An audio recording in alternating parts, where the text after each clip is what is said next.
शिवाजी महाराज की जय।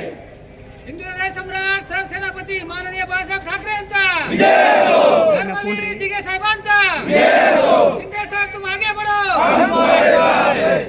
खासदार साहेब तुम आगे बढ़ो, हम तुम्हारे साथ हैं। सर्वप्रथम सर्व परभणीकरांच्या वतीने खासदार साहेबांचं आपल्या शिवसेनेमध्ये, तसे तर साहेब शिवसेनेमध्येच आहेत पहिलेपासून, परंतु शिंदे साहेबांसोबत आल्यामुळे त्यांचा अगोदर सर्वांच्या वतीने स्वागत आणि अभिनंदन। आणि खऱ्या अर्थानं आज शिवसैनिकाला न्याय मिळण्याची अपेक्षा आमची वाढलेली आहे।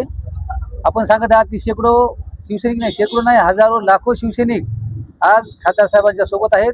त्यामागचं कारण आहे की बाळासाहेबांचे जे विचार आहेत, ज्या विचारांमुळे शिंदे साहेबांनी वेगळं डिसिजन घेतला, वेगळा निर्णय घेतला, तेच विचार आपले परभणीचे खासदार सन्माननीय जाधव साहेब यांच्या विचारात डोक्यात नाही तर रक्ताच्या थेंबात त्यांच्या सर्व बाळासाहेबांचे विचार आहेत, छत्रपती शिवरायांचे विचार आहेत, बाबासाहेबांचे विचार आहेत। ते विचार ते कधीही त्यांनी सोडलेले नाही। परंतु आतापर्यंत परभणीमध्ये पाहिलं असेल आपल्याला सर्व शिवसैनिक शिंदे साहेबांसोबत होते, परंतु निवडून आलेले प्रतिनिधी आपल्याला आतापर्यंत दिसले नव्हते। परंतु आज खासदार साहेब आले, त्यांचा पायगुण म्हणता येईल, त्यांच्या पायगुणाने परभणीच्या विधान परिषदेत सुद्धा शिवसेनेचा आमदार या ठिकाणी आज शिंदे साहेबांच्या सोबत आहे।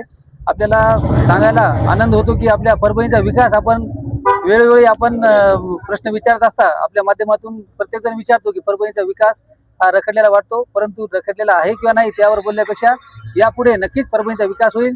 शिंदे साहेबांच्या माध्यमातून, आपल्या खासदार साहेबांच्या माध्यमातून आणि आपल्या परभणीची विधान परिषद आमदार सईद खान यांच्या माध्यमातून परभणीचा नक्की विकास होईल। आणि आज या ठिकाणी हिंगोलीवरून आमचे मित्र सुद्धा या ठिकाणी आलेले आहेत। रामभाऊ कदम यांनी सुद्धा म्हणजे विशेष परभणी आणि हिंगोली दोन्ही जिल्ह्याच्या वतीने आपल्या परभणीचे खासदार माननीय संजय उर्फ बंडू जाधव साहेब यांचं आम्ही या ठिकाणी स्वागत केलंय आणि मोठ्या मनाने आम्ही सर्वांनी त्यांना खूप शुभेच्छा दिल्या। कार्यकर्त्यांना पाठबळ देण्यासाठी आणि त्यानंतर सर्व मतदारांना न्याय मिळवून देण्यासाठी आणि विकासासाठी सुद्धा खासदार साहेब गेलेले आहेत। असं खासदार साहेबांचं म्हणणं जरी असलं तरी आज आम्ही पाहतोय की त्यांच्यावर विश्वास ठेवणारे फार मोठे लोक आज त्यांना जुळत आहेत आणि इथून पुढे विकासाचा दृष्टिकोन त्या हिशोबानं खासदार साहेब काम करतील असं वाटतंय का तुम्हाला? मोठ्या प्रमाणात निधी खेचून आणतील असं वाटतंय? भरून काढण्यासाठी खासदार साहेबांच्या बाबतीमध्ये मला आपल्याला काही वेगळं सांगायची गरज नाही, कारण आपण त्यांना पाहिलं असेल खूप वर्षापासून। मला वाटतं तिसरी टर्म आहे त्यांची खासदारकीची, 2 वेळा आमदारकी होती। कारण कसं एखादा व्यक्ती त्या एखाद्या जिल्ह्याचा विकास करत असेल, विकासाच्या मुद्द्यावर निवडणूक लढत असेल, तर त्या व्यक्तीला मतदान मिळतं आणि भरभरून लोक त्यांना निवडून देतात।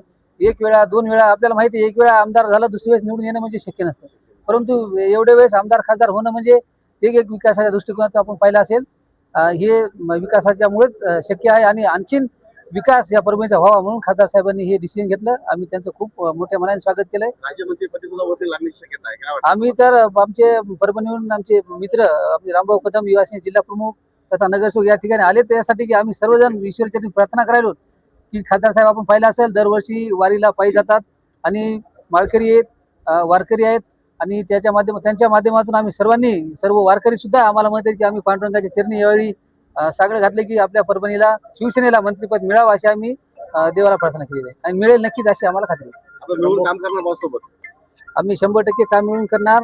आम्ही यापूर्वी त्यांच्यासोबत काम केलंय। खासदार साहेबांचं काम एकदम चांगलं आहे। परभणीच्या लोकांना ते वेगळं सांगायची गरज नाही आणि मला वाटते मला आपल्याला काही जास्त सांगायची गरज पडणार नाही।